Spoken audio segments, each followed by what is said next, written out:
Hi. Whew. Where were you guys? We're 10 minutes late. We've already lost all the time. I'm not doing any business. If anyone doesn't know how this works, just say something in the chat. I don't even know if anyone's there. Do us in the chat. We're selling books. You guys missed him, didn't you? Missed me. Fuck this. Yeah, good Lord. Shout out to everybody who joined us from the previous show and anybody. Do we even know if anyone's there? Today. I don't know. Mr. Xenon. What's Mr. Xenon? Mr. Xenon's there? We got one person. All right, cool. One person. That's all we need. Yes, we just need one. We'll keep on going. Full show. Full show today. Full show at one. The rest of you can all just stay Ah! Stay home. Board man reporting for duty. Oh, Gary, how you doing? There you go. How are you? All right, you know what? Here we go. Brooklyn's in the house. Brooklyn in the house. All right, now I got to get my stuff together and had this whole thing planned. I was going to do this whole, Mr. Kieran. lost all this time. Mr. Kieran, always a pleasure. What's up, Jason? How you doing? We do. It's weird. It is. We do look different. I mean, obviously. Yeah. It's weird to watch you. Oh, yeah? Without the mouth. I forgot what you look like. Well, Marshall even said that at one point. He came in on Saturday and he was like, I actually don't remember what you look like without the mask. I was like, you know what? It has been an effing long time. Yeah. Brendan's in a mood. Yeah, Brendan's in a mood. Brendan's always in a mood. Mr. Barucci, Mrs. It's just if I'm in a good mood or not. Mr. Skyrim, thank you for joining us. Right now, I'm not in a good mood. I don't know how to say your last name. I hope I'm saying it correctly. Jerry, do we not have a new opening? Does that not exist? You know what? Forget the opening. Forget the commercial. Forget all of the production that goes into this show. This is a pure sell comic books. There's no creativity for this thing. We just sell comic books. No openings, no music. Oh, I'd love to hear some music right now. We're just selling comic books on the experience. We're Fat Jacks. We're in Philadelphia. Again, if you don't know how this works, say something in the chat. We're just going to talk about comic book. Oh, man. Okay, all right. You got him. You broke it. Yes. Jerry for the win. Jerry broke it right there on camera. Everybody saw it. He buckled. Woo, couldn't keep it going. Oh, shit. That is too funny. All right. Okay. All right. All right. Thank you, Elvis. Thank you to Marshall for joining us in the chat. Thank you, everyone. Thank you, everyone who joins us. It is an absolute pleasure, as always. I would love to talk and chat with you all, but we have a ton of books to get to. For anyone who did not join us on the local show prior to this one, we recently got ourselves a collection that I like to refer to as the DJ Loves JB collection. So with that in mind, on the experience tonight, with the little bit of time we have left, we are only going to talk about X-Men, specifically Chris Claremont's X-Men. We're talking the John Byrne era, a little bit of Cockrum, Paul Smith, John Romita Jr., Mark Silvestri, a little bit of Jim Lee. We probably won't get to it all. We have a lot of Epic Key books. I was going to kind of go in order, but maybe I'll try to not just tear through all of this, but maybe I won't meander with personal stories as much and everything, because the one thing that I will say is you don't need me to tell you that the Chris Claremont, John Byrne, and specifically Claremont's entire 16-year run on X-Men is one of the quintessential classic comic book storylines in the whole medium, okay? So with that said, if you're uninterested in X-Men, then I don't know, stick around. And maybe I'll say something that will get me in trouble, or I don't know. Maybe I'll spit all over the camera. That'll be the first thing that happens when I don't have a mask. So let's just get into the comic books. Yeah, we sell comic books. FJCC show at gmail.com. If anyone's watching us for the first time and we need to get your shipping information, you can give us a phone call. For some reason, you can't do anything in the chat. But like I've said before, if you've never seen this show before and you need to know more of the information about who we are, you can just read the little things that pop up and stuff like that. but I don't want to take up too much time because before I know it, we'll be going to commercial. So let's just move into X-Men, all right? The thing that pretty much defined the 80s in comic books. And we're going to start with 3 annuals. None of these annuals are the super key ones, so let's just mention them real fast. First one up is X-Men Annual number 3. This was illustrated by young George Perez. The funny thing is, this cover, which was illustrated by Frank Miller, the funny thing is this background was supposed to have like a ton of barbarians, but instead somebody just erased all the barbarians and left this one little guy in there. I don't know why. Anyway, this is a Fine Plus copy at $20. Is your jacket for sale? My jacket is not for sale. Let's see. Next up is annual number 4. Now, this is the guest appearance with Doctor Strange, where the X-Men and it's Nightcrawler's Inferno. They fight some like Lovecraftian kind of monsters and stuff like that. It's tied into some stories and what have you, but I'm not going to get bogged down into that too much because, like I said, we have a lot of really epic key X-Men stuff here. I was actually kind of hoping to just sort of paint a picture and a story, but like most things that happen to creative imaginations, technical problems rose their head. So let's move on to annual number 5, Ooh La La Badoon, as it says. This is a very fine plus copy at $10. This is the issue where the X-Men and the Fantastic Four fight the Badoon. All right, there we go.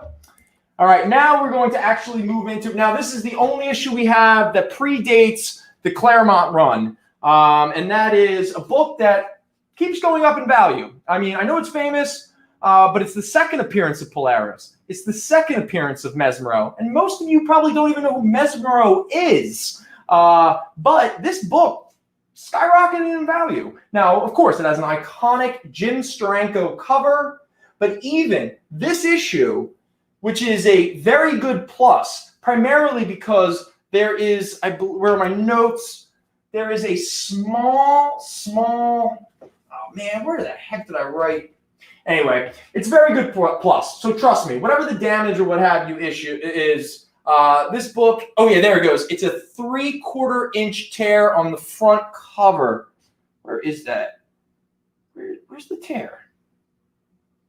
Man, where is it? Oh, there it is. Okay, so right there is a 3/4 inch tear. All right. Other than that, the book's gorgeous. I mean, for a book that came out in 1968, but that tear, it sucks. But anyway, that's a very good plus copy at $80. What issue is this? This is issue number 50. Number 50. Thank you, Mr. Kieran. All right. Cool beans.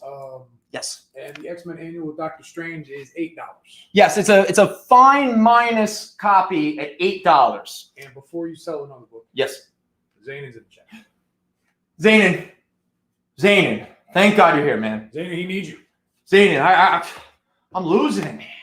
I mean, I don't even know what's going on. I mean, I don't have a mask, and suddenly I don't know what to do with myself. I never realized that the mask was my like security blanket. I was able to like hide behind it or something. Or anytime I didn't say a word correctly, or I made a really problematic joke, I could always blame it on the mask. Now I can't. It's dangerous. Anyway, we're going to move on to some more comic books. Now, we're officially in, from this point forward, in Chris Claremont's world, okay? We are in horny X-Men territory, okay? This was the run that attracted as many women as there were men. This was the run that produced so much cosplay. This is the run that gave us legitimately awesome female characters in a predominant time where most Marvel writers didn't know what to do with women. This is, again, I would argue, there are 2 quintessential Marvel runs that pretty much changed comic books forever. Fantastic Four by Stan Lee and Jack Kirby. The ultimate in world building. I mean, pretty much those 100 issues created the Marvel Universe. And then Chris Claremont's run on X-Men, specifically the Byrne era, the Dave Cockrum era, the Paul Smith, the John Romita, all that stuff, because it introduced so much soap opera-esque storytelling, all of these different relationships. I mean, plots that just built for years and paid off so much later. In fact, one of the worst things that happened to Marvel Comics, and specifically X-Men comics in the 90s and the 2000s, were the fact that until Grant Morrison came along, or until Jonathan Hickman came along a few years ago, most people could never move past the Chris Claremont shadow. The subplots that a lot of writers in the 90s weren't allowed to complete. You weren't allowed to tell Wolverine's origin. You weren't allowed to tell who the X-Men traitor was. It was like this idea. They were like, just keep it going. But they're like, hey, Chris Claremont came up with it. We don't know how it's going to end. Can we end it? And they're like, no. But anyway, that's besides the point. Now we're going to go real quick. So I'm going to be real fast with these two, primarily because they're not in the best condition. In fact, some of these early ones are kind of affordable because they're not in the best condition. So the first one up is the first cameo appearance of Black Tom Cassidy. This is X-Men issue number 99. It is a good plus copy at $12. The main reason that kills its value is this little kind of punch-in tear. It's weird. It's almost like somebody just kind of punched it with their fingernail or something. But anyway, that kind of kills its value. But still, $12, first cameo appearance of Black Tom Cassidy. This one here is a very famous cover. This is X-Men 100. But the problem is, it's only $6, and it's a good minus because it's water damaged. So just letting people know, this bad boy is water damaged. But even water damaged, this book has value. I was looking it up. Destroyed copies of this issue, because it's so iconic, we're selling for like $10, $15, $20. I was like, $6, man, it's water damage. I mean, just buy it for $6. You can hang it up on your wall and have one of the more iconic covers ever. And then we have the first of a lot of the big keys. Now, even at $60, okay, I just want to throw this out there. This is not in the best condition, okay? This is a good plus. We have a teeny tear there. We have some stress lines along there. There's a little bit of rounding around the edges. The pages are a little yellowing and stuff like that. But still, even despite that, this is a stone cold. This is, next to giant-sized X-Men, this is the first significant Holy Grail key issue of the original Claremont X-Men issues, okay? This is the first appearance of Jean Grey as the Phoenix, And even at a good plus, and I did a lot of research because I was like, seriously? Even in a low grade, this book is still carrying a ton of value. Because let's be honest, at a high grade, this book is now going easily for $1,000 to $1,500. And I'm not even talking about CGC. And we know CGC. That stuff just triples and quadruples in ways I can't comprehend. So even good plus, this book carries value at $60. Mr. Ray, you claimed those before he went through them. So for whatever reason, so if you're uncomfortable with the condition and stuff like that, that's very fair. No but you're also a very educated consumer, and I'm pretty sure you're aware the value that issue is going for lately. I would have loved to have had a better condition book, but them's the breaks. And don't worry, when we start getting into some other keys, they're in good condition. So next up is issue number 105. This is another one that's not in the best condition. This is good. It's only $7. It's The Flame, the Frenzy, and the Fire Lord. And then, this one is only a very good plus, so we're starting to move up a little bit better in some of the conditions. But this is another first kind of like significant key issue in the mythos of the X-Men. This is X-Men 107. This is the last issue before John Byrne joins the team with issue 108. But this is the first, I forgot, first appearance of Lilandra, the Magistrix of the Shi'ar. I forgot that was the key aspect of that, because that is important to this issue, because this issue is the first appearance of the Starjammers, the first appearance of Gladiator and the Shi'ar Imperial Guard, and it is the debut of what is referred to as Wolverine's Fang costume. I don't know how significant that is. I mean, it's kind of a neat little anecdote about this era. But the big ones is Starjammers, Gladiator, Shi'ar Imperial Empire. Very good plus copy, $20. Shout out to Mr. Jet is joining us in the chat. Yo, Mr. Jet, how you doing, man? We're talking about the X-Men, like I said. All right, so this one's in terrible condition. So this is more like a reader copy or just a play set. This is X-Men 111. It's a good minus. It's very beat up. It's only $4. So if you're looking to fill a hole, you're looking to just have a little reader copy, $4. You get yourself a nice little X-Men comic. Now we get in. Now we're starting to move up. Moving on up. All right. So now we get into the 2 issues that reintroduce Magneto to the new team. The new team obviously being Colossus, Wolverine, Nightcrawler, Storm, Banshee, Jean Grey and Cyclops are still on the team. And Beast even shows up. And this is issue number 112. This is a fine copy at $20. All right. This is where the new X-Men fight Magneto, where he takes them flying on the asteroid into space and completely kicks their ass. And then they end up in a volcano. Yep. X-Men 113, another fine copy at $20. Now, this is the issue where they fight the X-Men. Beast shows up because at the time Beast was on the Avengers. And in the act of fighting Magneto, the volcano collapses. Jean Grey and Beast escape into the snow, believing that the rest of the X-Men were killed. At the very end of this issue, you find out that the rest of the X-Men actually ended up in the Savage Land. Which now begins the 2 parallel stories for this point forward for a little bit, where Jean Grey, Beast, and Professor X believe that the X-Men are dead, and Cyclops and the rest of the new X-Men stuck in the Savage Land, they believe that Jean and Beast are dead. All right? Would you mind jumping ahead to 120? 120? X-Men 120. Zayn's interested in 120 pricing conditions. Okay, dude. It's terrible. Okay. There we go. All right, so first cameo appearance of Alpha Flight.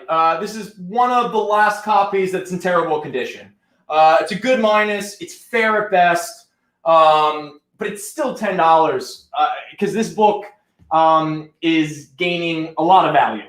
Not this one because it is beat up. But the funny thing is, there's no big tears. There's no water damage. There's no writing on it. It's just old and stressed to the max and has this huge crease here.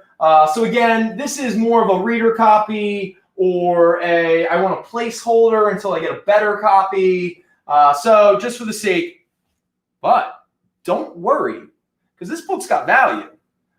But the book that has real value or even kind of steps up the value is the issue that takes place after this one. And that is probably the biggest key that we have up here right now before we get into more, just because we're on it. So let's just get to it. It's X-Men 121, the first full team appearance of Alpha Flight. And if you believe any of the rumors, for whatever reason right now, anything to do with Alpha Flight, especially their early appearances, are all beginning to rise in value. This copy here is a very fine minus. So you see what I'm saying about getting into some of these keys? Now this bad boy is $100, a very fine minus, okay? Trust me, look it up. This thing's really taken off. So there you go. That's X-Men 121, where the X-Men fight Alpha Flight, and it is considered the first full team appearance of the one and only Canadian super team. For the chat, Mr. Lyon posed the question, who's your favorite X-Men character? And to Jerry, we're ready to go to break. Already? All right, break. Mr. Z9, you got it.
Kyle's working on it. It's a huge file. Hey, everybody. Hello, everyone. Welcome back. To the chat, to everybody in the chat, to Mr. Barucci and Mr. Xenon specifically. Bazanin, you got your 120. Mr. Xenon, you got 121. Mr. Barucci beat you out. Favorite X-Men character? That was the question to the chat. And is Gamma Flight better than Alpha Flight? Ooh, Mr. Freeze coming at it. Ooh, Gamma Flight. Are we talking the original Gamma Flight or the Gamma Flight that's hanging out in the Immortal Hulk now? Who's going to get their own series? I think he's going for that one. He's feeling those guys. They're actually pretty cool. All right, chat, please keep being active, keep talking. I have so many books to get to. I'm going to keep moving. So we're going to get up here to Uncanny X-Men. Now, it's still not referred to as Uncanny X-Men, even though they start putting the Uncanny up here. But, hey, this is issue number 114, The Day the X-Men Died. This is the issue where, again, Jean, Professor X, and the Beast, they believe that the X-Men are dead. So they sort of go off on their own thing. This sets up the plot where Professor X goes off into space with Alondra. Jean Grey goes on a Eat, Love, Pray kind of tour, and she'll end up in Scotland with Maura McTaggart, pretty much beginning and setting up the Proteus, the Mutant X storyline in a few issues. Again, we're talking about Claremont introducing a lot of slow-building subplots, all right, which was not that prevalent at the time. Again, this is perfect soap opera style storytelling. Anyway, this 114 is a fine plus at $25, okay? And then we are now back to the X-Men team who are lost in the Savage Land, where they run into none other than Sauron, the pterodactyl guy who loves to suck mutant energy so he can become a big pterodactyl who somehow still holds on to his pants. So this is a fine plus copy at $25. And this is also where Sauron sort of takes over Wolverine's mind, and Wolverine fights all the rest of the X-Men. It's pretty cool. Awesome John Byrne art, Terry Austin inking, brilliant. Did you have a 107 under? Did I did have, yes, I had 107. Yes, absolutely. Can I get that copy of 107? Yep. So yeah, sorry people, I had to move along. No, it's all good. It's all good. 107. So I had to make some room because, like I said, I got a lot of X-Men to get through here. Okay. Thank you, Mr. Walmart. Thank you, Zane. Thank you, everybody. So next up is we don't have 116. What happened to 116? Did I put that out of order? Oh yeah, it's out of order. Okay. This is where the X-Men still stuck in the Savage Land. They fight this weird sun god who's trying to recreate a volcano or what have you. Now this is a fine minus copy at $16. But this is, I believe, the issue. I don't know if it's this issue or 115 where Banshee loses his powers and actually does almost never gets his powers back for, I guess, almost the rest of the run until much later. Banshee leaves the team, I think, well before the Dark Phoenix saga, soon after the Proteus stuff, and just hangs out with Maura, just being all lovebirds on a lonely Scottish island. Good for him. And I think he maybe appears a little bit. Let's get bogged down. Okay, so boom. Here is Uncanny X-Men 116, fine minus at $16. And then we have Uncanny X-Men 117. Now, at this point, we're taking a break from our Savage Land X-Men. What are we looking for? 130? 130, yeah. That's that one right there. All right, so. All right, we'll get to that in a minute. All right, you claimed it. It's cool. In fact, you want to start claiming key issues? There's very few we don't have, but bear with me, okay? I'm gonna try to do this as best as possible. Please watch the whole show. There's no reason to leave. It's Sunday night. The Sixers aren't on until tomorrow night. Anyway, this is the first time. Well, no, it's not. It's the second or third time they tell the origin of Professor X, but they always tell new versions. This is the version where it's the first appearance of the Shadow King, who is immortalized in probably one of my favorite shows of the past few years, the FX's Legion. But this is the first appearance of the Shadow King. This is where Professor X fights him. This is a really fun, cool issue. This is a fine copy at $15. And then we move on to, man, I really got these books out of order. All right, now so the X-Men escaped the Savage Land at this point, and now they are trying to make it back to New York. And so now we get the world tour. And this is the issue where we end up in Japan, okay? So not only do you get a Sunfire appearance, but this is the issue that introduces Wolverine's doomed fiance, Mariko Yashido, the sister of the Silver Samurai. And it is also the very first time where Logan tells Mariko his real name. So it is the first time that the name Logan is ever used, is in this issue right here. This is a fine minus copy at $18. All right. And then we move to 119, okay? 119, where they fight. All right, so Chris Claremont at the time was writing Power Man and Iron Fist, and he introduced a character named Moses Magnum, who is like pretty much a Bond villain mixed with blaxploitation. And he really badly wanted to just create volcanoes to knock Japan into the ocean or something. I don't know, I'm kind of confused. But this is issue number 119. This is a very good copy at $10. All right. And then I really put these books out of order. So then we move. So 119, but it looks like we don't have one. No, we do have. Oh, yeah, we sold 120 and we sold 121. Those were the two issues with Alpha Flight, because that's when the X-Men were now leaving Japan to go back over to America, where Alpha Flight crashed their airplane and fought them, because if you are a superhero group, you definitely knock planes out of the air and hope nobody dies. I don't know. But those issues are gone. So now we're going to move to 122, the origin of Colossus.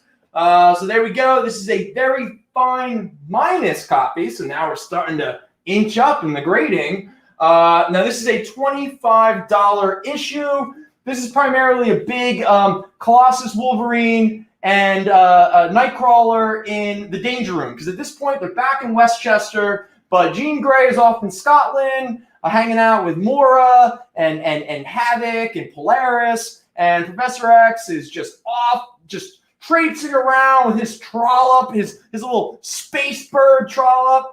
So the X-Men show up in Westchester, still thinking they're all dead. And that is this issue where we get a lot of Danger Room stories. All right, so that's 122. And then that leads into the two issues of Arcade. Arcade is a character I loved when I was a kid. So these issues I really enjoyed when I was younger. There was something about a murderous amusement park that I always thought was cool. Like the whole pinballs and all that kind of stuff. He was a good looking villain. He was a creepy looking guy. Yes, and for anyone who doesn't know, Arcade was created by Chris Claremont when he was writing some issues of Marvel Team Up, where it was the issues where Spider-Man and Captain Britain are captured by Arcade, and he tries to murder them. All right, so this is, I'm pretty sure, the second time that Arcade pops up again. No surprise that Chris Claremont is the one writing that at that time. So here we go. This is Arcade's Murder World. This is Uncanny X-Men 123. You even get a guest appearance from Spider-Man there. Arcade, he nabs all of the X-Men and tries to murder them. This is a fine plus copy at $20. And then the two-part storyline, he turns Colossus into the proletariat. They thought he was their friend, but I guess he isn't. And so this is Uncanny X-Men 124. Now, this is just a very good copy at $10, okay? So there we go. We got our two X-Men. Now, this is where we begin to pay off multiple storylines, and we now begin to enter one of the greatest 2-year runs of a mainstream superhero comic ever. And it starts here, okay? So this is Uncanny X-Men 125. So we are now dealing with the X-Men back from Arcade. They all have their little personal issues and stuff like that. But there's something going on here in Muir Island. This is the first cameo appearance of the character Mutant X, who will be later known as Proteus. Also, we're starting to get first inclinations that Jean is having some weird dreams, some weird flashbacks to a time that she doesn't really remember. So this is a very good copy at $12, because right about now, 125 is going to lead into what is considered the first part of the Proteus saga, and that there is issue 126. Okay. So this is the first full appearance of Mutant X Proteus, and it is when the two teams are now brought together. I'm trying to think, something happens where the New York team realizes that Jean is still alive and she's in Scotland with Maura McTaggart. Something's going on. So they all hop in the Blackbird and rush over there to find out. And so that here we have with a beautiful Dave Cockrum, a very famous Dave Cockrum cover. This is Uncanny X-Men 126, a fine copy at $20. All right. And then we get into the beginning of the fight with Proteus. And Proteus was the son of Maura McTaggart and some politician who wore a lot of cardigans and wool sweaters. Jim McTaggart or James McTaggart. I don't know. He appeared one moment, and I'm pretty sure, if not at the end of this issue, the next issue, he was dead because his son ate him. So here we go. This is Uncanny X-Men 127. This is a fine copy at $15. All right, so let's throw that one up there. And then to finish off the Proteus story, with a great George Perez reality warping cover, which reminds me a lot of my vacation. This is Uncanny X-Men 128. This is a fine copy at $15. This is where the X-Men defeat Proteus, and they are all now back together. They're feeling really happy. Sean Cassidy, without his powers, decides to stay in Scotland with Maura to help her get over the loss of her ex-husband and her son. And the rest of the team is just glad to be back together, and they head back to New York for the beginning of the Dark Phoenix saga. So with that said, we're now into some pretty epic key issues. This being one of the biggest ones. It's coming up right now. This is the first appearance of Kitty Pryde. This is the first appearance of Emma Frost. It's the first cameo appearance of the Hellfire Club. This is where Mastermind is Jason Wingard. It's really starting to push the crazy dreams of Jean Grey. And that is right here, Uncanny X-Men 129. This is a fine copy at $160 because this book is hot right now.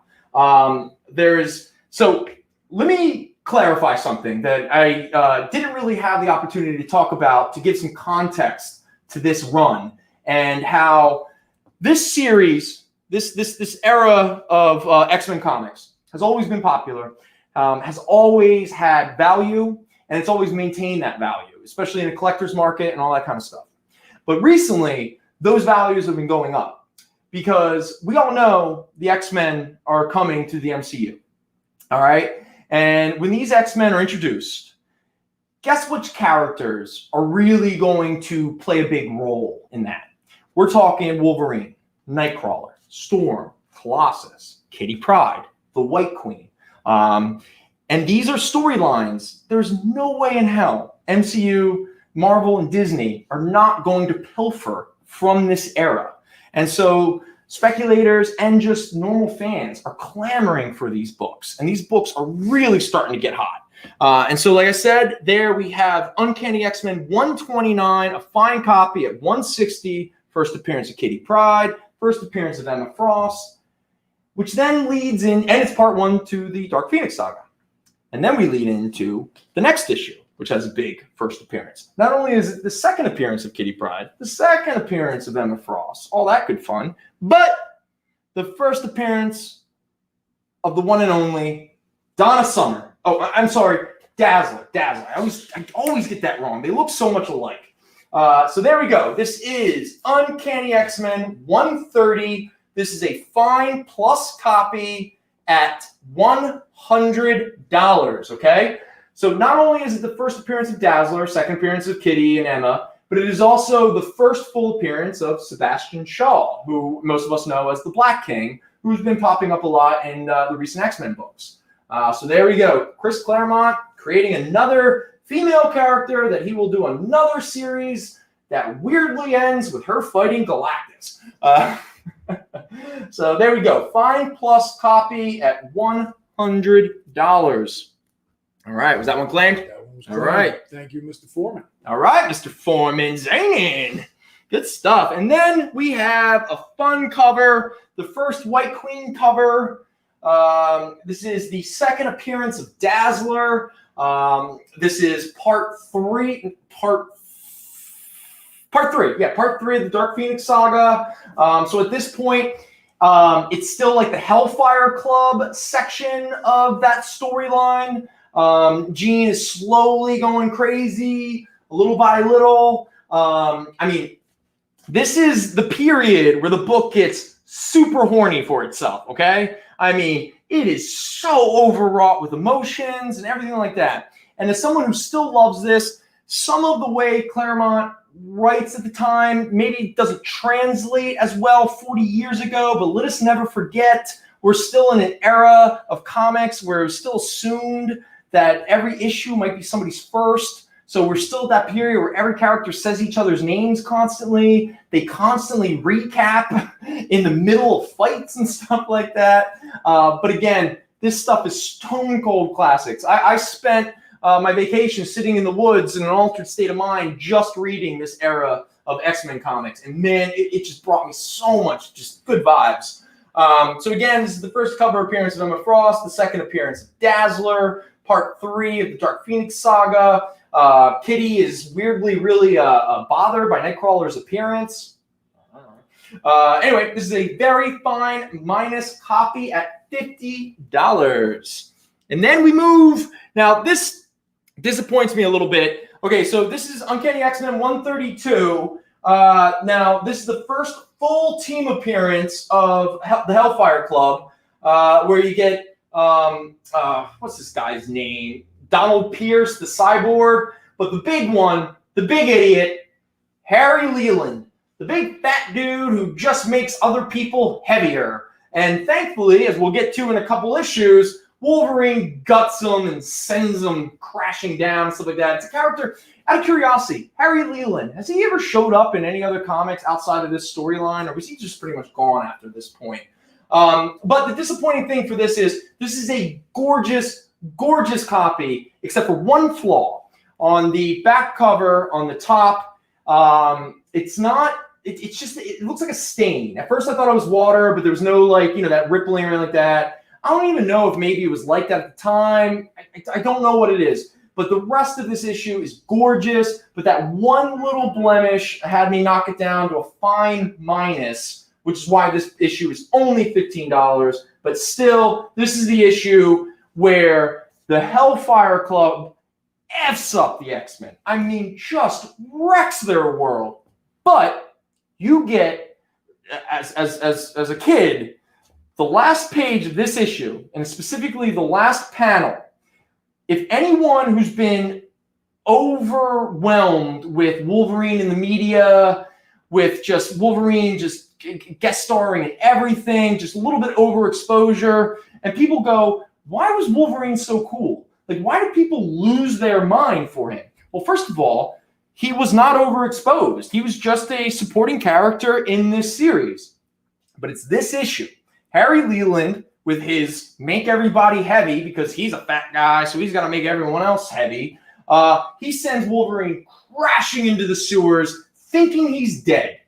But instead, we get one of the coolest last pages, last panels, and pretty much the panel that defined Wolverine as one of the badass of all characters in comic books. It's the quintessential page where there's the sewer, and this hand comes up and it grabs a pipe, and he pulls himself out of the water, and he looks over his shoulder, pops his claws, and he says the immortal line, "You gave me your best shot, now here comes mine," which leads into the first solo Wolverine cover. Wolverine kicking ass, all right? And this is also the issue, again, Claremont writing this book for 16 years. He sets up some insane stuff. These Hellfire, like, sort of minions that Wolverine just decimates, just destroys. These guys will later end up being, when they're in the late 80s, early 90s era of this book, so almost a decade later, they come back as cyborg Reavers and stuff like that. Those Reavers who hunt Wolverine and the X-Men in the Australian outback, it's these guys. And the reason why they're cybernetic is because Wolverine brutalized them. This is an iconic cover. This is it's also the debut. I forgot. It's the debut. It's the very first time that the idea or concept of Wolverine's healing factor, that power, was introduced. It's in this issue. So there we go. It's a Fine Plus copy at $75. And now we get into all that happens. The X-Men escape. They defeat the Hellfire Club. Well, actually, no, wait. I'm sorry. I got a little ahead. It's this issue where they defeat the Hellfire Club. Because at the end of this issue, all right, so this is Uncanny X-Men 134. This is a very fine minus copy at $50. But this is it. It's the first appearance of the Dark Phoenix. At the very end of this issue, after they defeat the Hellfire Club, all is good in the world. They're feeling good. Everyone's back together. The world, blah, blah, blah. Jean's having a headache, a migraine. I don't know. But it ends up with her blowing up the plane that they're in, and boom, there she is. The Dark Phoenix. Which leads into this issue here.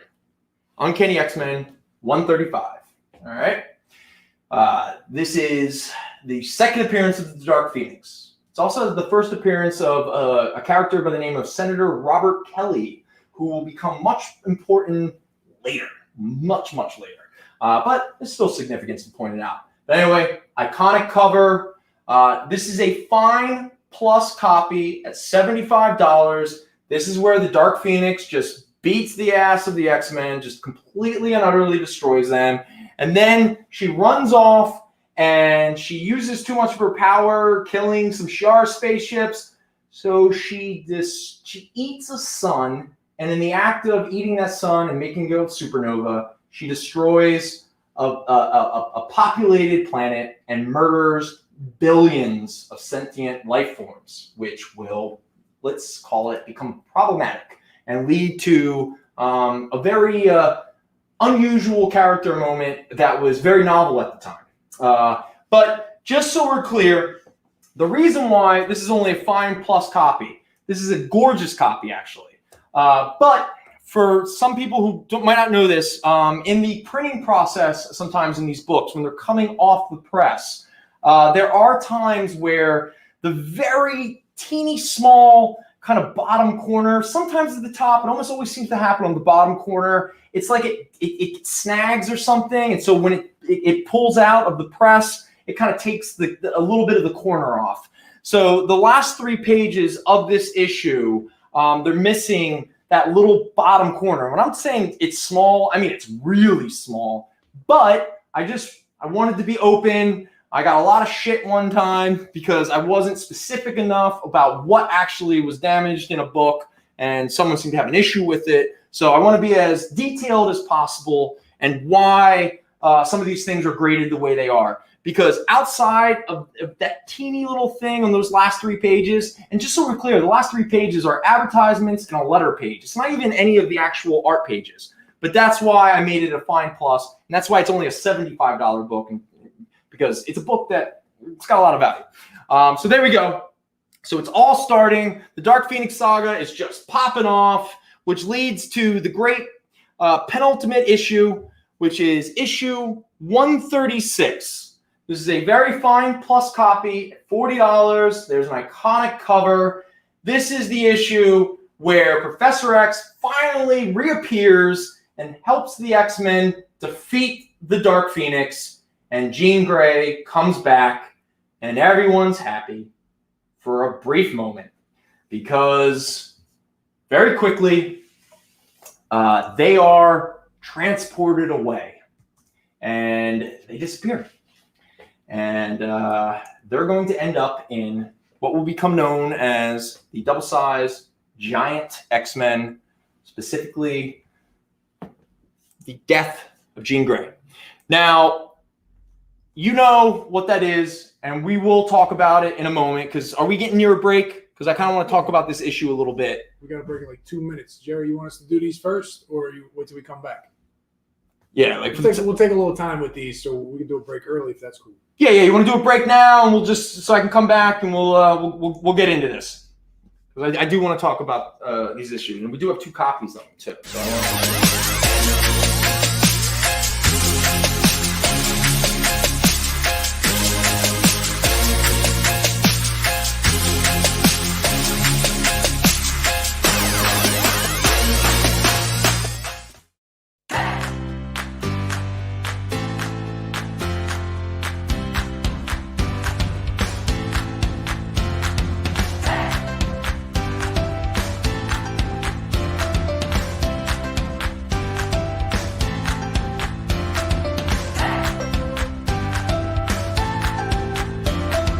There's something for every imagination at your local comic shop. Visit comicshoplocator.com to find a store near you.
okay, we're back. Al's on the phone because he's a popular guy, and people like to call him and be like, "Hey man, what you up to? You want to go out on a date?" And Al's like, "Dude, I'm married." And everyone's like, "So." Hey Megan, if you're watching, good to see you. All right, so we are going to move on to anything relevant. No, we're good. Okay, we're cool. Good. All right, so let's move to the final chapter of Dark Phoenix Saga.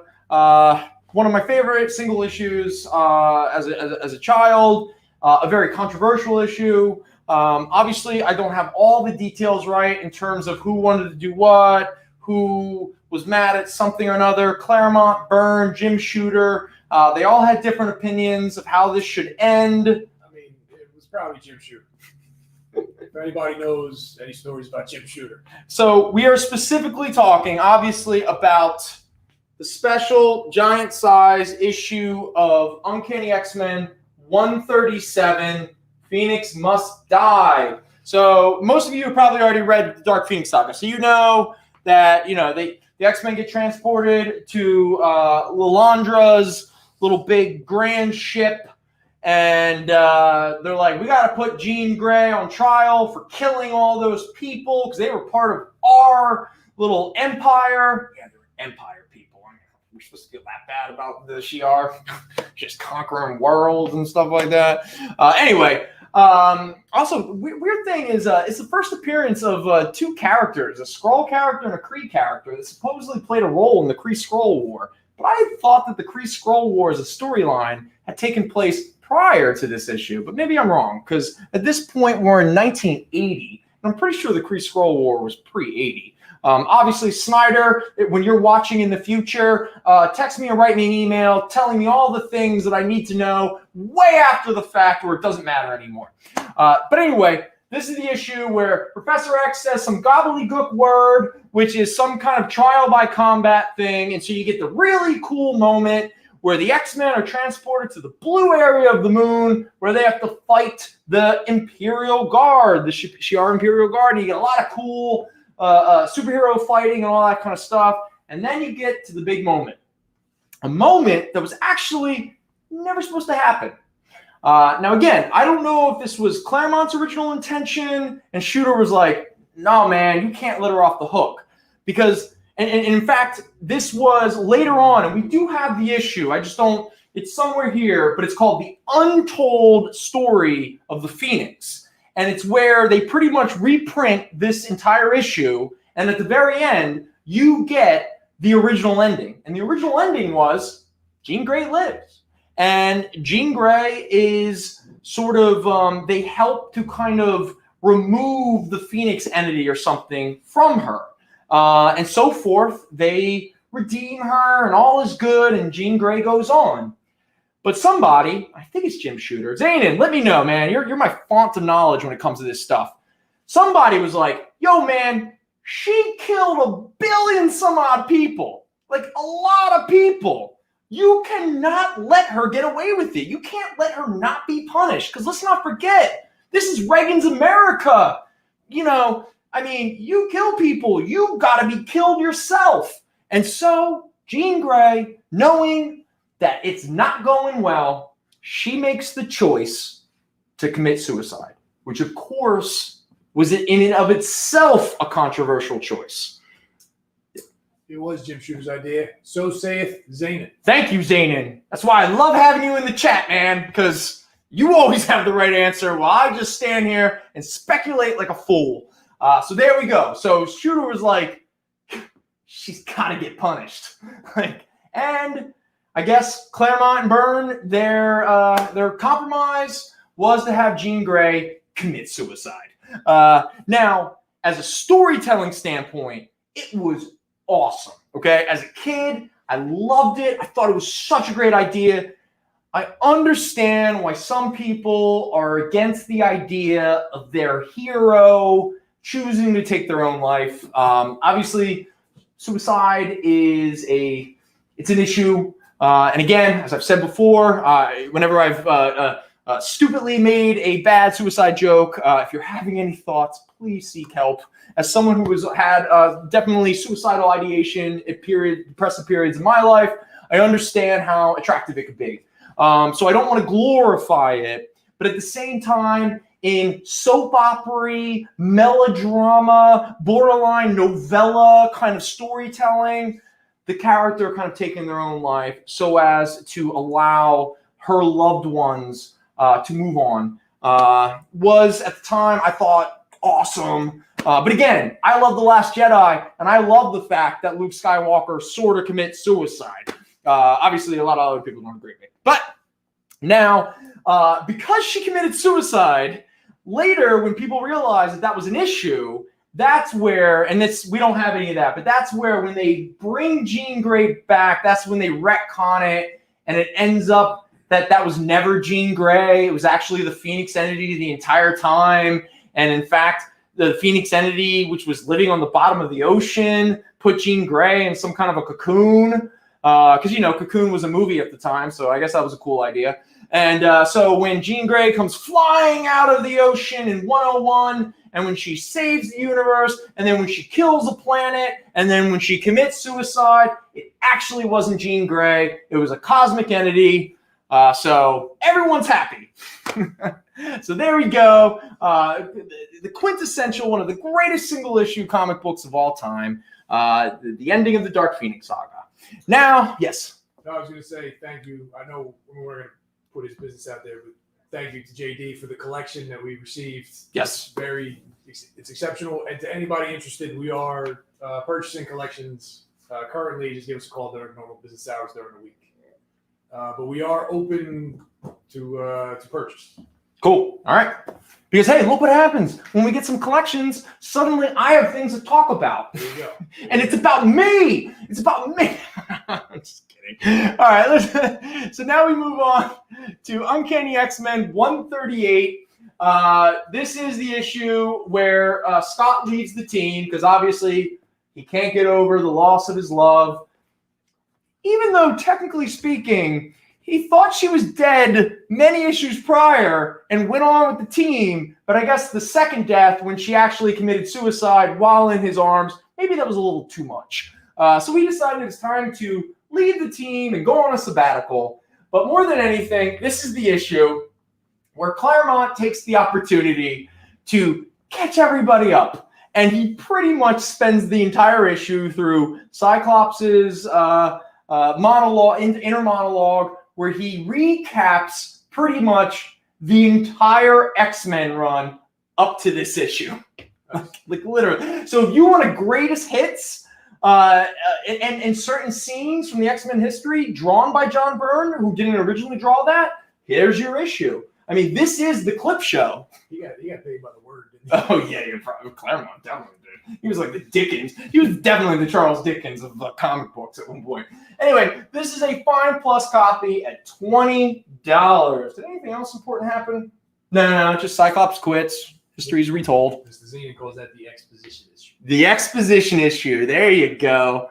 All right, now we get, okay, this one's an interesting issue. Okay. A bunch of things happen in this issue, and it's an issue that, especially if, speaking of the speculation market, we'll get into it. Let's say why this issue is key real quick, okay? So let's take a look there, all right? This is Uncanny X-Men 139. It's a very fine minus copy. It's a beautiful copy at $30, okay? Okay, this is Kitty joins the team. She gets the terrible nickname Sprite. We are beginning Wolverine and Nightcrawler becoming best buddies by going on a camping trip to Canada to kind of clear Wolverine's name. Because I guess the X-Men and Wolverine got tired of getting blown out of the sky every other issue by Alpha Flight. So they decided Wolverine and Nightcrawler go to Canada to clear his name. And when they go there, they we meet, the audience, a character by the name of Heather Hudson. Heather Hudson is the wife of the character Guardian, but later renamed Vindicator. He was the male leader wearing that kind of sort of red and white uniform. He's the leader of Alpha Flight. But more importantly, after he is killed in the Alpha Flight series, spoiler alert, too late, Brendan, Heather Hudson becomes the new Vindicator, and she leads Alpha Flight for much longer than James Hudson, the original Vindicator, ever did. So, okay, so here's here's my point, or why this issue might become a big speculation issue. If at any point the Marvel Universe decides, or the Marvel Cinematic Universe decides to do anything with Alpha Flight, two things are possible. The first leader is still James Hudson, and they do, which was such a cool thing in Alpha Flight number 12, they kill him. And so then his wife has to become the new Vindicator. Or Marvel Cinematic Universe decides to just skip that and obviously make the female character, which, Captain Marvel, Monica Rambeau, Wanda, we're developing more women here. We need this in our media and our culture. So you have an opportunity here with Alpha Flight, which already has an indigenous character. You even have a female indigenous character. You got a character that might be some kind of weird nature god. But more than anything, it's your opportunity to have a strong female character leading your Canadian superhero group. So it's very possible they might just skip over James Hudson and just go right to Heather Hudson. And let's be honest, her first appearance, start rocking. Yeah, all right. So let's move on because it looks like that got claimed because somebody is smart. $30. That's not that bad. That's not that bad, man. All right. Now we get to leading from that issue. Wolverine and Nightcrawler have to deal with the Wendigo. There we go. That's Uncanny X-Men 140. It's a very fine minus copy at $30. I remember really enjoying this issue as a kid. It was just really fun. Like, they're pretty much just like, and again, for anyone who doesn't know, when Wolverine was first introduced in the Incredible Hulk, obviously the Hulk and Wolverine fight Wendigo. And in fact, I don't know if it's in the issue prior or in that issue, but they pretty much do a recap of Incredible Hulk 180 and 181. So, cool beans. And now we move to a two-part story that, next to the Dark Phoenix saga, is probably one of the most important X-Men stories of the early Claremont years that would pretty much play out throughout the 80s, would be such a big deal in the 90s, and also paint such a shadow that the 90s X-Men just can't seem to get past. Like, in a way, the X-Men, because of this storyline, become so wrapped up in the time travel genre, the time travel tropes. And it all starts here, guys. We are talking about Days of Future Past, Uncanny X-Men 141 from 1980. We are now in the 80s. Like I said, this is a very fine plus copy. This copy is gorgeous. I think the only reason I knocked it down to a very fine plus is because the pages aren't pure white, okay? But this is an $80 book. It is not only the first appearance of Avalanche, the first appearance of Pyro, but it is the first appearance of Rachel Summers, and it is the first appearance of a character that even Claremont didn't do that much with. And post-Claremont, this character was practically non-existent. I think at one point the character was dead for a while. But anyone who's ever listened to me, I love Jonathan Hickman's X-Men. And a character and her wife who are going to be so essential, or already essential, is Destiny and Mystique.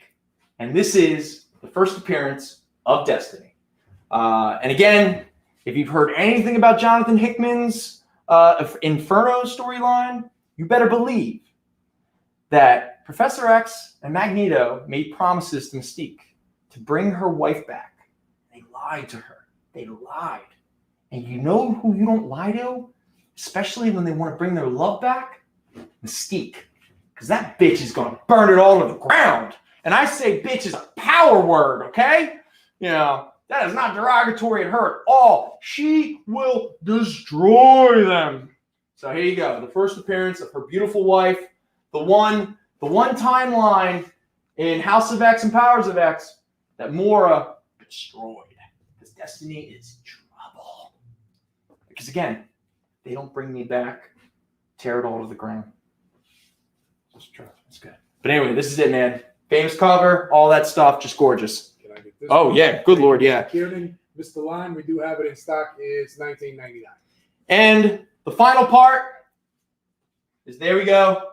This is Uncanny X-Men 142, very fine plus cover at $60. Very fine plus issue at $60. Now, this is something I didn't know until I was recently reading the Epic collection of the Fate of the Phoenix, which has these issues at the back. What I didn't realize about this issue was that actually is the second cover, because John Byrne did a first cover, sent it through the Canadian Postal Service, and it disappeared forever. I would love to see that thing pop up again. Someone's got it. They probably threw it away. So John Byrne had to create a new cover, and that is that cover right there, which in and of itself is already an iconic cover to the point where I've seen so many statues of that Sentinel holding Storm, blasting Wolverine. Maybe it was the right choice because when I saw the original cover, it wasn't as good.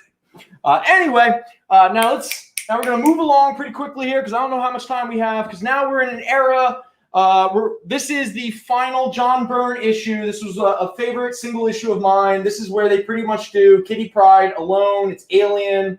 Now, this is a fine minus copy at only $10. It's a Christmas issue if you want a Christmas gift for months from now. This one's nice. We had one in far better condition, but our boy Mr. Hunter grabbed it, I'm pretty sure, a little bit ago. But that is the final John Byrne cover.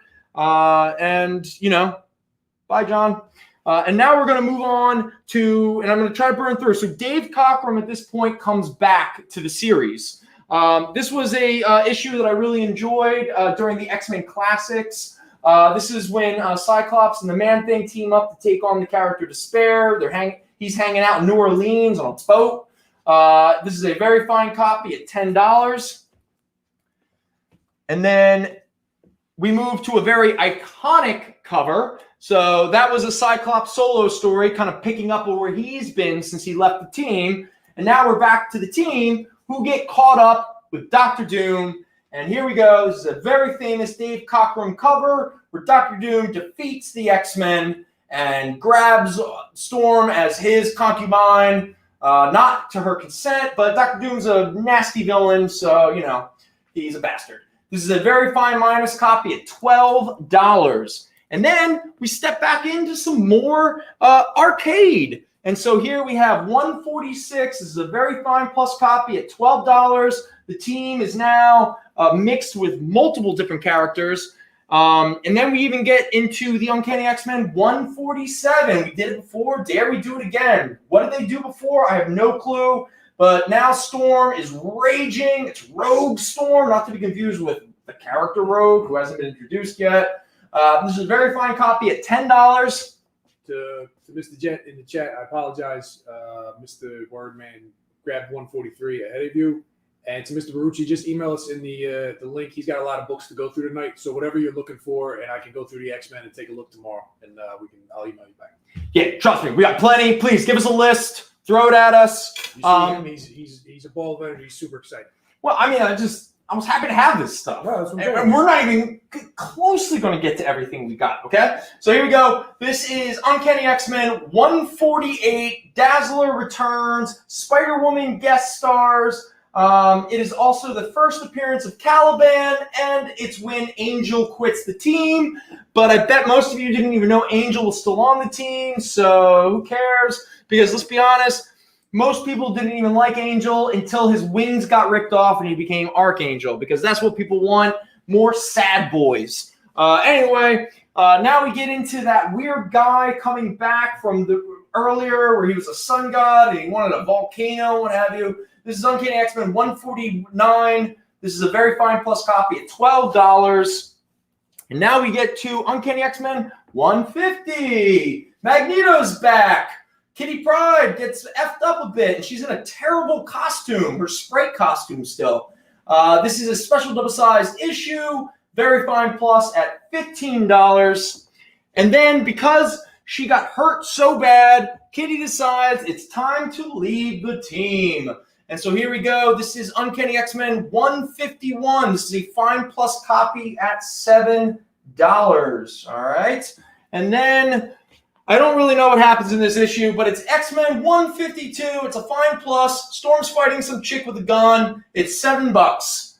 And then this is a fun one. This is a Dave Cockrum. I'm pretty sure he wrote and illustrated this issue. This is where he introduces the sort of like Nightcrawler's fantasy world, which leads into a wonderful mini-series by Nightcrawler. We get the Bamfs, and he becomes a swashbuckler and all that kind of stuff. This is Uncanny X-Men 153, fine plus copy at $7. All right, so we have now gotten through all of those. Thank you, Mr. Jet. You got your 2 issues. Thank you. All right, let's keep moving on until we get into some more. All right, so now we got Uncanny X-Men 154, okay? Now, this issue is significant because it is the origin of the Summers family.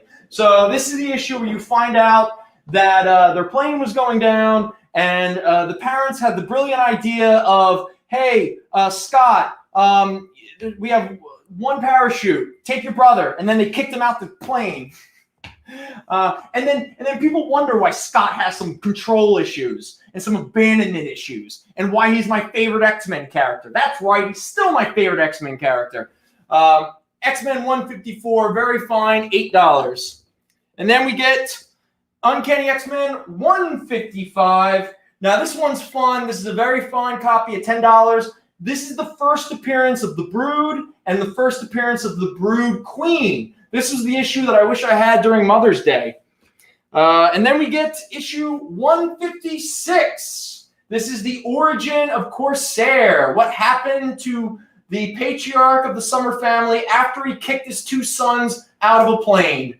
And then he, once the wife is dead, then you marry a sexy cat lady. That sounds like someone's fantasy. This is a fine plus copy at $7. And then we get the Return of Phoenix, sort of, 157. This is a very fine copy at $8. 155 over here? 155, yes, the Brood. That's a good one. All right. And then we get, now this is the big one, okay. This is Uncanny X-Men 158. This is the second appearance of Rogue after the Avengers Annual number 10. And it is the first time she appears in an X-Men book. And this is when she was still a villain. So, of course, she's beating up on Wolverine and Storm and stuff. This is a very fine minus copy at $20. Real quick, to Mr. Jet in the chat, Mr. Rayo beat you out by just the slightest of margin. And I believe this is your first time with us. Just so you know, the YouTube link is slightly faster. So I don't want you to keep losing books. But, yeah, I mean, just it's all in good form. If there's any issues...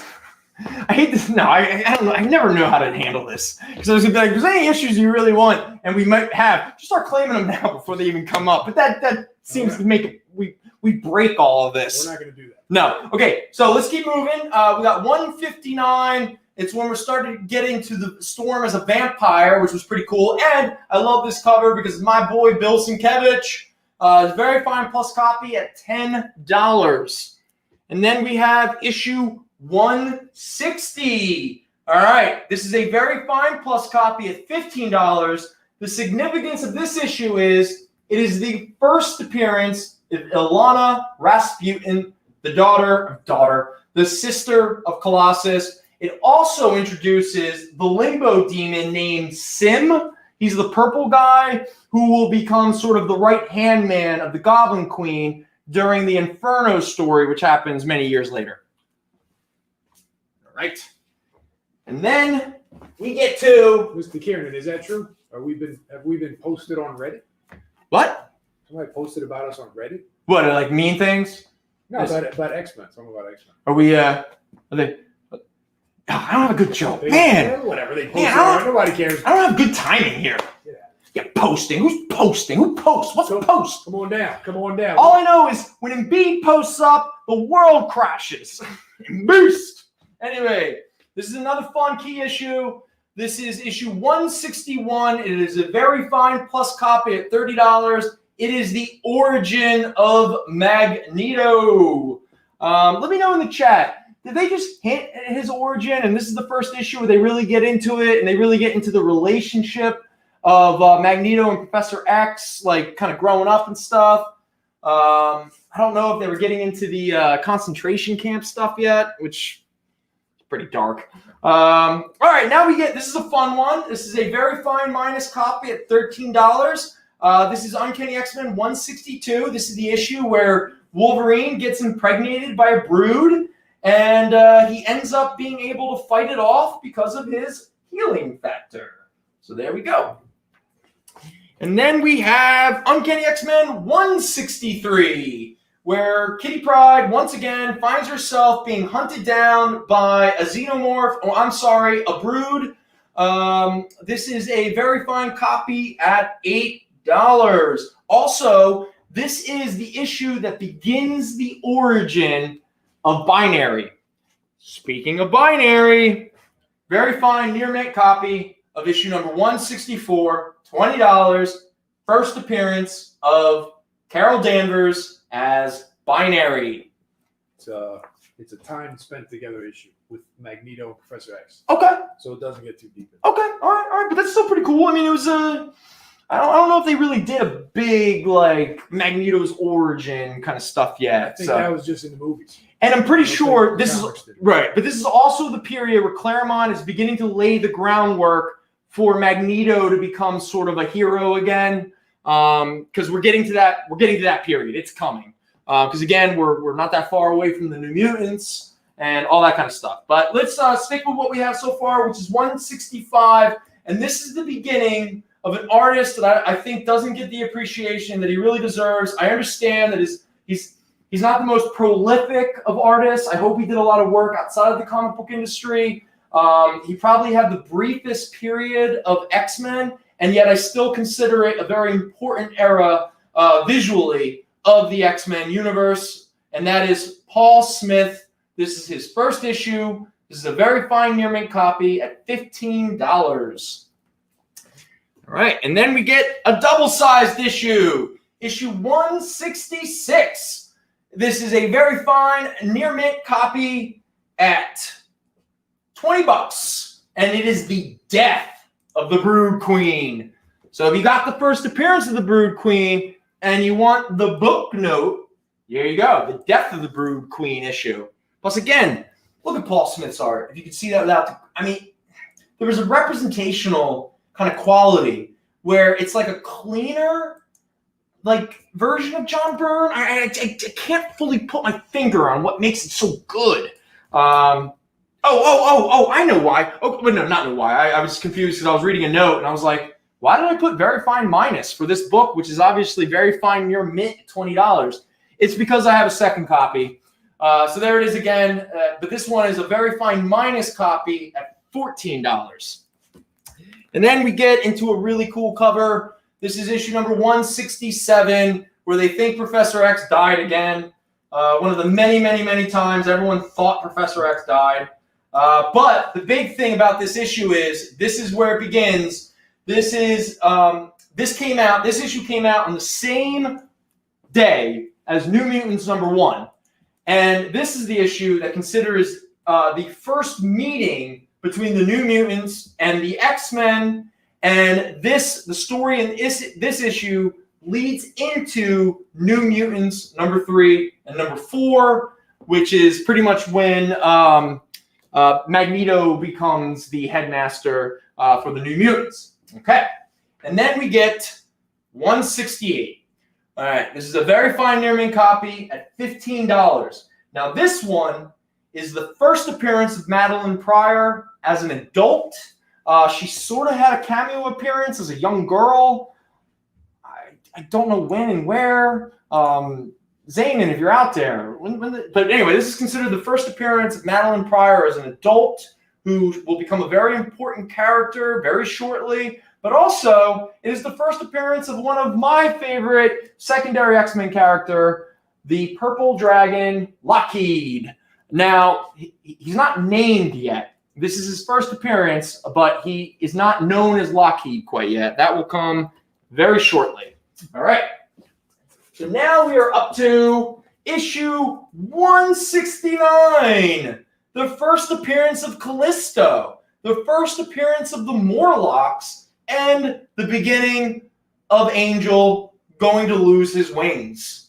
All right, so this is a very fine plus copy at $8. All right, and then we get to the fun issue of issue 170, very fine copy at $6. This is the issue where Storm and Callisto have a fight for dominance of the Morlocks. And to say that you don't want to with Storm with a knife, this is the issue because she is brutal. We're gonna take a quick. Oh, it's break time. Sorry about that. Break time, everyone. Cool.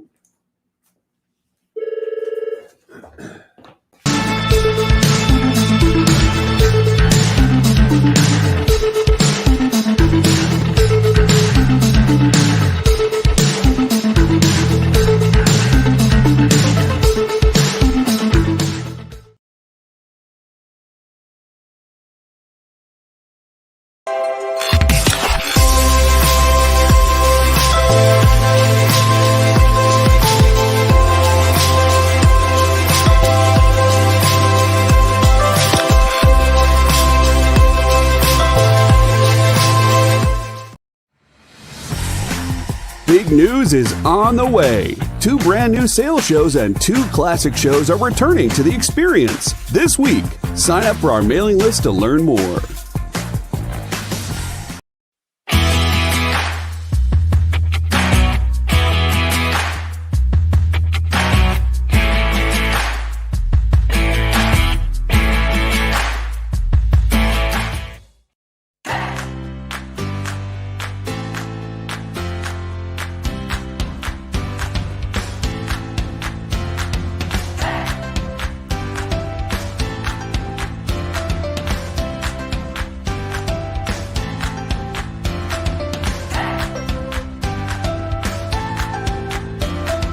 There's something for every imagination at your local comic shop. Visit ComicShopLocator.com to find a store near you.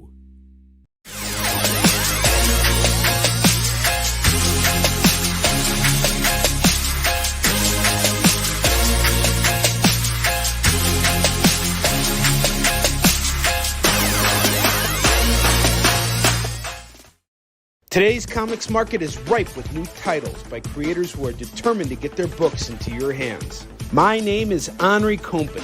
For the last decade, I've been making and selling my own creator-owned comics and dealing as a collector in live sales. My signature series, Yi Sun Shin, is the book that cannot be defeated in battle and has over 250,000 copies in print. Now I'm taking comics to the next level and laying the groundwork for my fellow creators to get their voices heard so they can connect directly with you. This is your chance to engage live with top comic book talent and get your comics signed without having to wait in long lines or pay any fees. But remember, we only have a limited amount of their books in stock, so always remember to call it as you see it.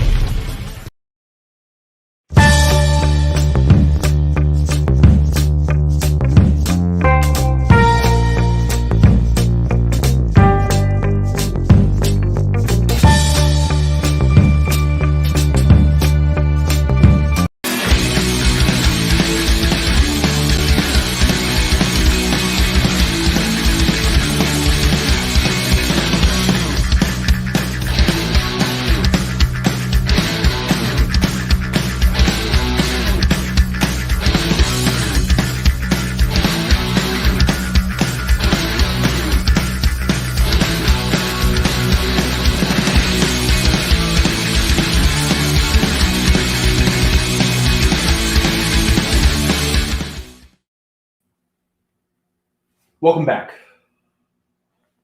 We're glad to have you. I believe this is our last.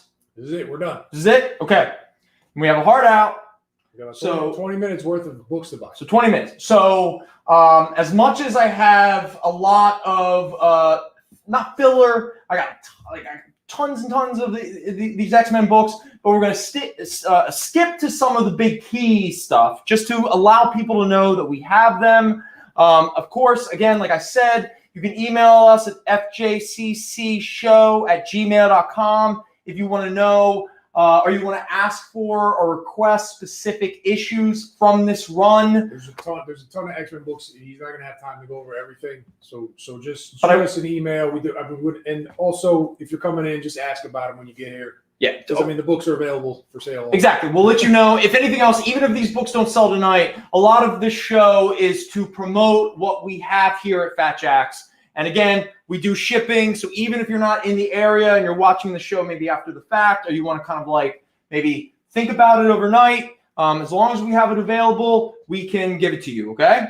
And if everybody could like and subscribe and do a share button for whatever avenue they're watching. All that stuff. The mug is now for sale, Jerry. Nice try. Yeah, everyone. People have tried in the past. Yeah. No. And all right, here we go. I think we're good. I think All that's right. everything. All right. So. Mr. Jet, you got your 169. Sorry. Oh, okay, cool. All right, so let's move on. There is a book that recently jumped up in value. A lot of speculation. Again, I've talked a lot about my love of Jonathan Hickman's X-Men, and a character that was introduced in Uncanny X-Men 191 is our boy, the futuristic Sentinel, Nimrod. He is a major force in the Hickman X-Men, and this is his first appearance, because at this point, we are now past the Paul Smith era of the art, and we are now into the John Romita Jr. era. Now again, John Romita Jr., he might not be everyone's favorite or what have you, but 80s John Romita Jr., specifically this run on X-Men and Ann Nesenti's Daredevil run a few years after this, is probably some of my favorite Marvel superhero art of all time. I love it. And this is part of that. But this is the first appearance of Nimrod. This is a very fine plus copy at $25. Mr. Lime, you got your issue too. Sorry about that. The Calypso store. Cool. Okay. Now, before I get to this issue, I just want to point out two issues of the New Mutants, okay? This is issue number 16 and issue number 17, okay? Issue number 16 is key, which is why it's a very fine minus copy at $12. This is the first appearance of James Proudstar, who is Thunderbird 2, the brother of the original Thunderbird who died in Giant-Size X-Men, because of course, you introduce one of the only indigenous characters, and you kill him off in the first issue he's introduced. But thankfully, his brother would be reintroduced alongside of the Hellions, sort of the anti-New Mutants at the time. Emma Frost was the head mistress and all that kind of stuff. For anyone who's not aware, James Proudstar, Thunderbird 2, he would later become Warpath and had a great run during the X-Force, the Dark X-Force, when it was Wolverine and Domino and Warpath, and they all wore the same gray and black outfits. Well, this is his first appearance along with the Hellions. And we also have issue number 17, which continues that storyline. That's a very fine plus copy at $5. Now, that was a preamble for this issue, which is issue number 193, which is the... this is when James Proudstar he wears for the very first time the original Thunderbird costume. So technically he became known as Thunderbird 2. But, okay, you might not realize this, but this book is key for something else, and that is this character right here, okay? I know most of you recognize her. That is Firestar. And this is the first appearance of Firestar in Marvel continuity. Up until this point, she was obviously in Spider-Man and His Amazing Friends, and technically, she had appeared in some comic book adaptations of Amazing Spider-Man, or Spider-Man and His Amazing Friends, but a lot of people don't really consider that her first appearance. It isn't until she becomes relevant in the actual continuity, because once again, there is a ton of rumors that she will play a role at some point in some form of the MCU. So anyway, we have Thunderbird 2 and the first appearance of Firestar. Very fine plus copy at $16. So do those issues of her first appearance carry no comic value? Like of the adaptation issue? I don't know. I didn't do full deep dives in it purely because I've never seen them.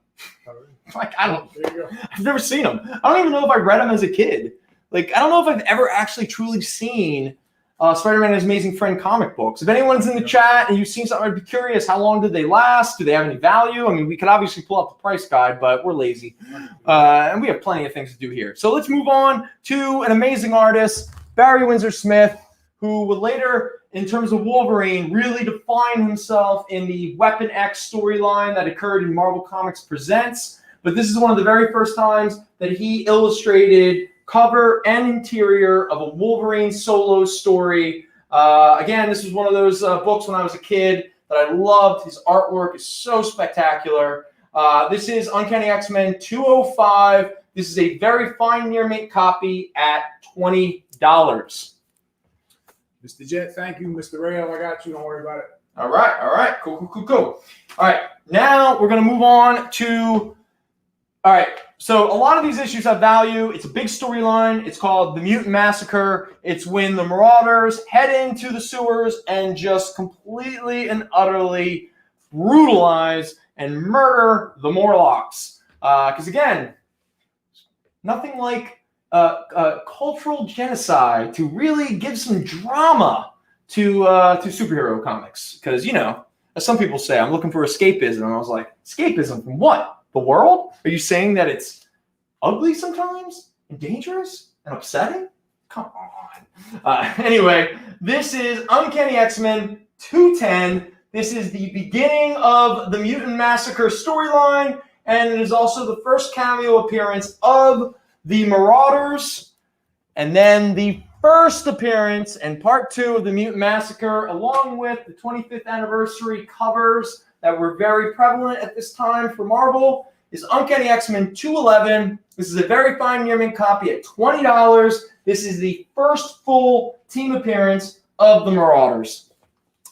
And then we have issue 212, part 3 of the Mutant Massacre, and an issue that people are really into. Not only do you get another Barry Windsor Smith cover, he doesn't do the interior, I'm pretty sure, but this issue is very key for one specific reason. As you can see right here, Wolverine versus Sabretooth, round 1. You got it. This issue is the very first time that Wolverine and Sabretooth ever fight, and it is vicious. This is a very fine near mint copy at $30. And then we get round 2 with a beautiful Alan Davis cover. Here we are, Uncanny X-Men 213, very fine near mint, $25. And then, here we go, people. This is a big one. Uncanny X-Men 221. Or, right? Yeah, 221. I think about it for a second. This is a book that got hot really fast lately. I mean, the prices and the speed of which it's being purchased. I don't know. Are people in on something that I don't know about? I know the character showed up in that awesome MODOK cartoon. But this is the very first appearance of Mr. Sinister. In fact, the opening page is just a big close-up of Mr. Sinister. This is a very fine near mint copy at $100. And then issue 222 with our mad little anger boys still at it. So this is issue 222. This is a very fine near mint copy at $20. This is X-Men versus Marauders, Wolverine versus Sabretooth. Just like these issues, even back when they originally came out, were so unbelievably hot. And then we get the second appearance and first cover of our boy, Mr. Sinister. We're slowly leading into the Inferno storyline. We also get our first cover appearance of Madeline Pryor as the Goblin Queen. Yep. That's pretty much what gives this book some value. It's a very fine near mint copy at $15. And then we get a nice little pair here during the awesome Acts of Vengeance storyline. If you want to know what that is, bring it up in another story because I don't have the time to get into it because I could talk about it forever. We get Uncanny X-Men 256. This is a very fine near mint copy at $20. It is the first appearance of our girl Psylocke. It is not the first appearance of Betsy Braddock. It is the first appearance of Psylocke, who we know was Betsy Braddock, who went through the Siege Perilous and was reborn in a sexy purple ninja.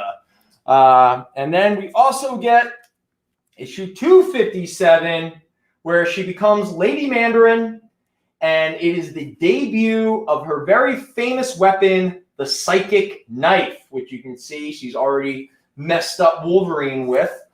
This is a very fine near mint copy at $10. All right. And now we are going to move on to probably the biggest key book that we have left, and that is the first appearance of a character I cannot stand, but people loved them, and that is the first appearance of Gambit. All right. This is not a facsimile edition. Remember that guy? Yeah. There was a guy one time. He came up with a facsimile edition of this issue. And it was a back issue. It was like for $4.50. And he brings it up. It's $4.50 key issue. And Al goes, "You do realize that this is a reprint?" And the guy's like, "It is?" And he's like, "Yeah, it is." And he's like, "All right, I don't want it." And our thought was, did you really think this book was only $4.50? Sticker it. Facsimile edition also. Oh, yeah, that's right. And on the cover, it says $3.99. In fact, it's the only difference from this cover and the facsimile edition. They write in very clear, $3.99, not $1. Anyway, first appearance of Gambit. This is a very fine near mint minus copy, only because the pages aren't perfect white, okay? But still, this is a highly sought after book. You get a great Andy Kubert cover. It's $120.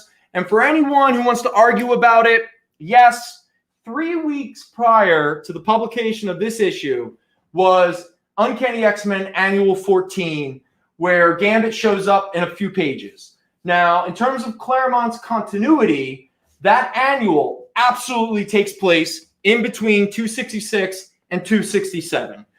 So that annual is more considered to be the first cameo appearance, even though technically speaking, this is the first time in story that Gambit appears. And in fact, I haven't seen that issue in forever.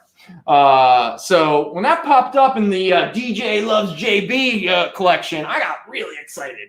We are buying collections, everybody. Yeah, and I don't even like Gambit, and I got that excited about it because it was such an insanely sought-after book throughout most of my teenage years and 20s and everything. So Mr. Jet, I'm sorry. Mr. Rayo beat you to it by quite a bit. He claimed it way past earlier in the show. Yeah. But apologies. And shout out to Mike King if he's watching, because I know you have my copy. And I still have that Big Daddy Kane mixtape. And Mr. Jet, real quick, thank you for shouting us out on Reddit. We were bullshitting before. That was very kind of you, and that was cool. And you showed off that awesome cover of Wolverine with Rogue, Paul Smith. Man, that's my boy. Anyway, if you're interested, this is technically the second appearance of Gambit.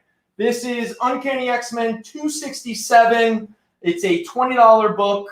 And again, this is referred to and considered the second full appearance of Gambit. And then we get a very iconic cover and an iconic issue. We are now in the Jim Lee era, but again, I had to skip over a lot of this because we don't have too much time, but I wanted to show this one off. This is a very fine near mint copy of Uncanny X-Men 268 for $25. And this is also the issue where you learn that Captain America and Black Widow and Wolverine teamed up and did spy adventures during World War II. So there we go. Now we move into, we're still in Jim Lee, but we are past Chris Claremont for just these two issues before we dip back into another Chris Claremont limited series. And that is a character that has drawn a lot of heat lately. And this is X-Men number 4, not Uncanny X-Men. We are now into the second adjectiveless X-Men title. This is the first appearance of Omega Red, a serial killer who was tested on to become a super soldier. That definitely sounds like something Russia would do. This is a very fine near mint copy at $40. And if $40 is a little intimidating, you can pick up issue number 5 with a cover of Wolverine and Omega Red drawn by Jim Lee, battling it out, second appearance of Omega Red, first full cover appearance, very fine near mint copy, $10. All right, now we'll step back many years, almost 8 years at that point, to a Chris Claremont limited series drawn by an artist that I wish, as much as I love his style, and I love it so much, his style also kind of prevented him from being a little bit more prolific. But again, the fact that any of his work exists is spectacular, and I'm specifically talking about the artist Arthur Adams. And I'm talking about the 6-issue limited series that Chris Claremont and Arthur Adams did, the Long Shot miniseries from 1985. And here we have issue number 1, which is the first appearance of Long Shot, the first appearance of Spiral, $40, very fine plus copy. And we have the full miniseries here. So allow me real quick. So this is issue number 2, which is a very fine copy at $10. It's also considered the first appearance of Ricochet Rita, who we will quickly find out is actually Spiral in disguise. And then the other big key issue of this miniseries is issue number 3. All right, and this copy is a very fine copy at $20. But what makes this key is it is the first appearance of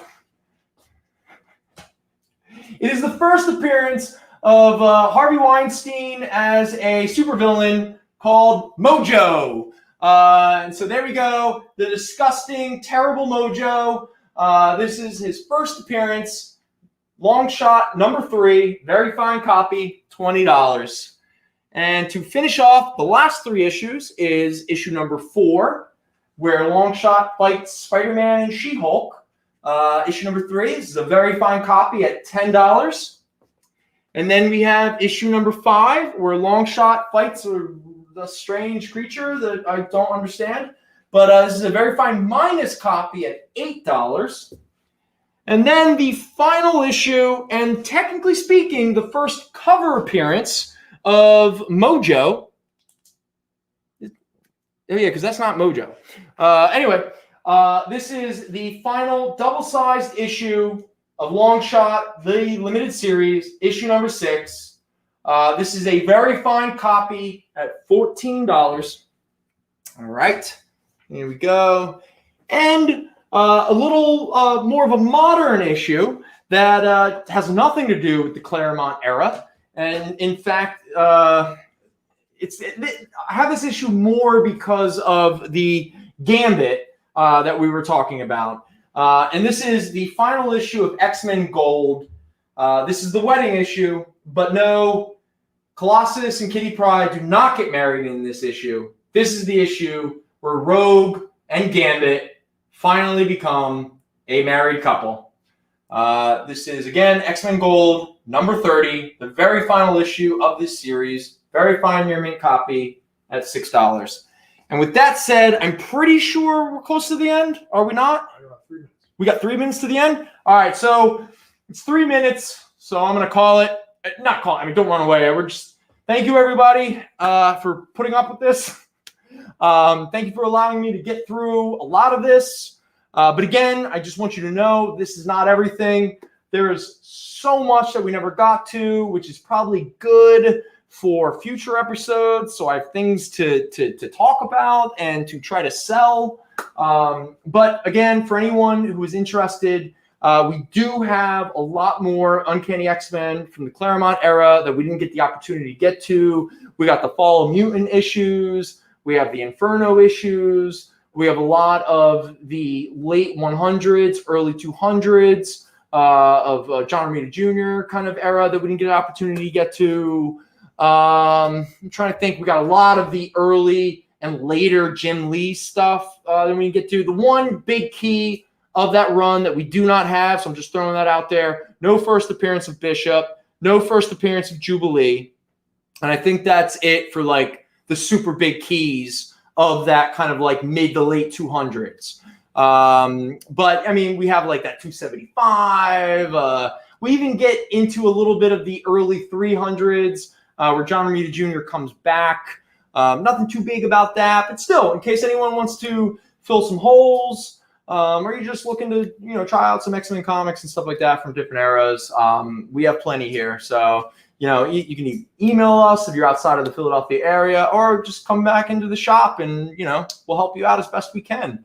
I guess with that said, we're all good. All right. Tomorrow morning, 12 to 1 on the Comic Book Shopping Network on Facebook, and 4 to 6 tomorrow night on the Comic Book Shopping Network on Facebook, and Tuesday, same time, same place, 10 to 12 on the Comic Book Shopping Network on Facebook. You have to register to purchase, but not to watch. Excellent. You can see the Stone Cold All-Star of Fat Jacks, the god of the Comicrypt, Mike crushing it, with Al backing him up, holding him up as best he can. Put him on my shoulder. Yeah, there you go. There you go.